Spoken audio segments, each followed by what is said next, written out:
Bonjour et bienvenue sur Speed Cooking. Aujourd'hui, je vous propose de partager ma recette de salade mimosa. C'est une recette que j'ai apprise lors d'un cours de cuisine russe avec l'association Shkatulka.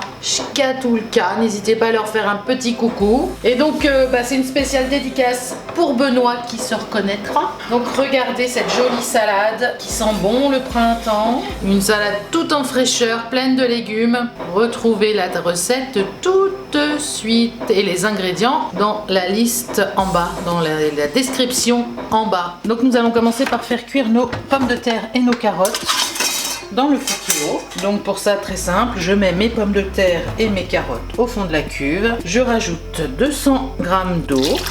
Je referme et là on va sélectionner le mode manuel, cuisson rapide, 11 minutes. Donc les carottes sont cuites. Par contre les pommes de terre ne le sont pas encore tout à fait. On va les remettre encore un peu. Le manuel, cuisson rapide, et là on va remettre encore 10 minutes. Alors maintenant les pommes de terre sont cuites. On les sort et on va tout laisser refroidir. Donc à présent je mets mes œufs crus dans la cuve. Je couvre d'eau. J'ajoute un trait de vinaigre. Et je mets maintenant en cuisson en manuel, cuisson rapide, on va mettre 4 minutes, départ immédiat. Alors pendant que ça cuit, je vais émincer le reste des ingrédients. Donc théoriquement il faut de la nette, c'est ce qui est le mieux, mais j'en ai pas trouvé. Donc j'ai remplacé par de la ciboulette parce que j'aime beaucoup la ciboulette. Ensuite l'oignon nouveau, donc pareil, en petits morceaux. On peut prendre de l'oignon normal, pas de souci, mais l'oignon nouveau apporte une petite fraîcheur que j'ai beaucoup appréciée. Alors ensuite le poisson, donc moi j'ai choisi de la truite fumée parce que quand on a goûté c'était vraiment très bon avec la truite fumée. Mais on peut mettre aussi du saumon fumé ou du thon en boîte. Donc le thon en boîte, faut juste l'émietter, et le saumon ou la truite on fait des lanières. Mes œufs sont cuits, il ne me reste plus qu'à les sortir et à les plonger dans l'eau froide pour arrêter la cuisson. Bon alors là c'est la partie un peu pénible de la recette. On a eu de longs débats avec les formatrices pendant le cours. C'est qu'il faut râper les pommes de terre et les carottes, mais une fois qu'elles sont cuites. Donc sur une râpe à gros trous. Et franchement c'est pas super simple, parce que la patate elle s'écrabouille un peu. Mais c'est comme ça qu'il faut faire. On a négocié, on a cherché, mais apparemment c'est la tradition. Et puis aussi a priori ça garderait les vitamines. Mais vous voyez c'est pas simple. Donc on râpe la patate.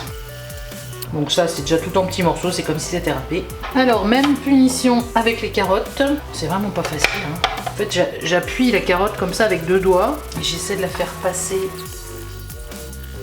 Et puis c'est pas fini avec les œufs durs. Donc on les coupe en deux. On garde le jaune à part, on l'émiettera. Et on râpe les blancs sur la grille fine.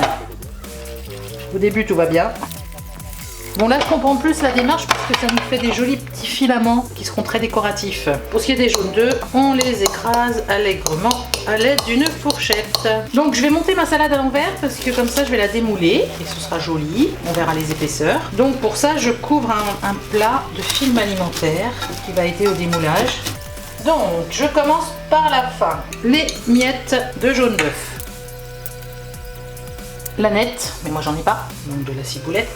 Alors moi j'ai acheté la mayonnaise russe. Sa particularité c'est qu'elle est faite sans moutarde. Donc voilà, une mayonnaise sans moutarde sera bien assez et il en faudra un sachet de 200 g. Donc j'en mets peu, enfin la moitié du sachet déjà. Pas trop y toucher, tout va coller à la cuillère. Puis la moitié des blancs d'œufs. Donc on tasse un peu. Donc maintenant on met la couche de pommes de terre. À nouveau la mayo.